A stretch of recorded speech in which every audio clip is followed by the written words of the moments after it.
பாஜக எப்படி நாட்டையே நினைக்குதா? ஆள்ற பாஜகவுக்கு, தமிழ்நாட்டுல திமுக ஆட்சி பொறுப்புல இருந்து அகற்றணும்னு யோசிக்கிற பாஜகவுக்கு திரு செங்கோட்டையனுடைய செல்வாக்கு என்ன, திரு இபிஎஸ் உடைய செல்வாக்கு என்ன அப்படின்றது புரியாமலா இருக்கும்.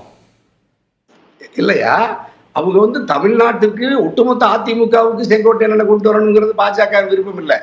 மேற்கு மண்டலத்தில் ஒரு வலிமையாக இருக்கிற ஒரு மூத்த தலைவரை எடப்பாடி என்கின்ற ஒரு வலிமையான ஆர்கேஏ சொன்னாங்கல்ல, உண்மையிலேயே அதிமுகவை ரொம்ப கஷ்டப்பட்டு கிட்டத்தட்ட அம்மா மறைவுக்கு பிறகு கடுமையான சோதனைகளுக்கு மத்தியிலும் கட்சியை வலிமையா வச்சிருக்காருன்னு சொல்றீங்கல்ல, அந்த வலிமையை சிதைப்பதற்கு ஒரு ஒரு வலிமையான ஒரு ஆளுமையா செங்கோட்டையனை துண்டித்து டெல்லிக்கு வரவழைத்து அவர்களோடு நெருக்கமாக நட்பு பாராட்டி விட்டு எடப்பாடியை ஒரு காரணம் ஒரு நெருக்கடி தர்றாங்க.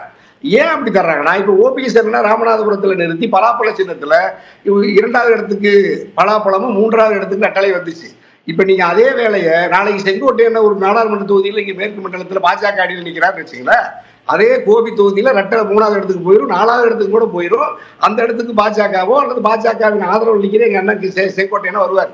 இதுதான் பாஜகவுடைய திட்டம். பாஜக அதிமுகவை வலிமைப்படுத்தப்பட வேண்டும். திரு டிடிவியும் திரு ஓபிஎஸும் வாங்கினது முக்குளத்தூர் சமூக வாக்கு.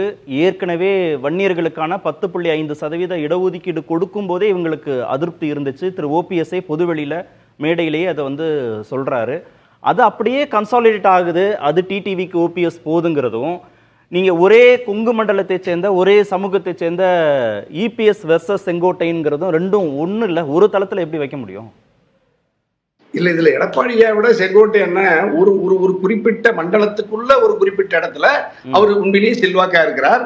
சாதிகளை கடந்து செல்வாக்கை பெற்றிருக்கிறார் அண்ணன் செங்கோட்டையன். அதாவது கட்சியினுடைய பரம விசுவாசி என்பதனால் அதிமுகவை நேசிக்கிற 90 விழுக்காடு அதிமுக தொண்டர்கள் அண்ணன் செங்கோட்டையனுடைய விருப்பத்தை அல்லது அவருடைய பாதையை அங்கீகரிப்பார்கள், ஆதரிப்பார்கள். அது பெரிய அளவில் விரிவடை. எந்த புள்ளியில முரண்பட போறாங்க? இபிஎஸ் வேண்டாம், செங்கோட்டையனை அகாமடேட் பண்ணிக்கலாம், செங்கோட்டையனோட கன்வின்ஸ் ஆகிறதுக்கு ஏதாவது ஒரு புள்ளி வேணும், இல்ல இபிஎஸ் மீதான அதிருப்தி வேணும்ல, அது எது? அதுதான் இப்ப எடப்பாடி ஐயாவை இப்ப எங்க ராதா ஐயா சொன்னாங்க, அப்படி கஷ்டப்பட்டு கட்சியை வச்சிருக்கிறாரு. ஆனா கட்சி கட்டுப்பாடா இருக்கா? கட்சியினுடைய கோட்பாட்டுப்படி அது பயணிக்க முடியுதா? இல்ல. பலகீனமான எடப்பாடி யாரையும் கட்டுப்படுத்த முடியல. அஞ்சு தன்னுடைய நிர்வாகிகளுக்கே அஞ்சு கட்சி நடத்தக்கூடிய ஒரு தலைவனால தன்னுடைய படை தளபதியையும் படை வீரரையும் பார்த்து அஞ்சுகிற ஒரு தளபதியால எப்படி படையை நடத்துவீங்க?